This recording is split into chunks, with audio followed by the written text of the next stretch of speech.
সূরা কাহাফ 15 নম্বর পারার 12 নম্বর পৃষ্ঠার প্রথম নম্বর লাইনের প্রথম নম্বর আয়াত এটা।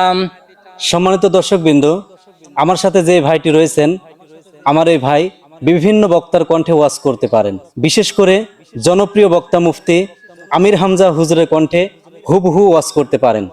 আমরা এখন ভাইয়ের কণ্ঠে ওয়াজ শুনবো। ভিডিওটি সম্পূর্ণ দেখতে থাকুন। ভালো লাগলে লাইক, কমেন্ট, শেয়ার করে আমাদের পাশে থাকবেন ইনশাআল্লাহ। আসসালামু আলাইকুম ওয়া রাহমাতুল্লাহি ওয়া বারাকাতুহু।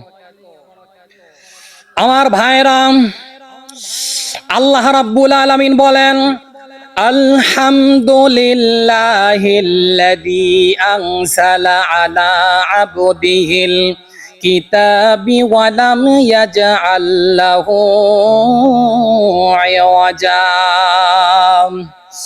সূরা কাহাফ 15 নম্বর পারার 12 নম্বর পৃষ্ঠার প্রথম নম্বর লাইনের প্রথম নম্বর আয়াত এটা।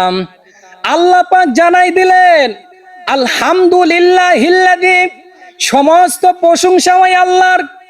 এই জন্য দুনিয়ার বুকে আমরা আল্লাহর প্রশংসা আদায় করব।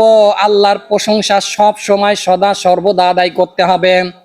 শুধু সর্বদা তাই না, এই আয়াতটাকে নিয়ে প্রায় আমি 2 থেকে 3 দিন গবেষণা করে দেখলাম। বাংলার জমিনে একমাত্র শুধুমাত্র প্রশংসা হবে আমার আল্লাহর। এই জন্য আল্লাহর প্রশংসা করলে কি লাভ হবে? কিয়ামতের ময়দানে আল্লাহ রব্বুল আলামিন আপনাকে সরাসরি জান্নাতুল ফেরদাউস দান করবে। সুবহানাল্লাহ। সম্মানিত ভাইরা আমার, এই জন্য আল্লাহ রাব্বুল আলামিনের প্রশংসা আমরা সদা সর্বদা আদায় করবো ইনশাআল্লাহ।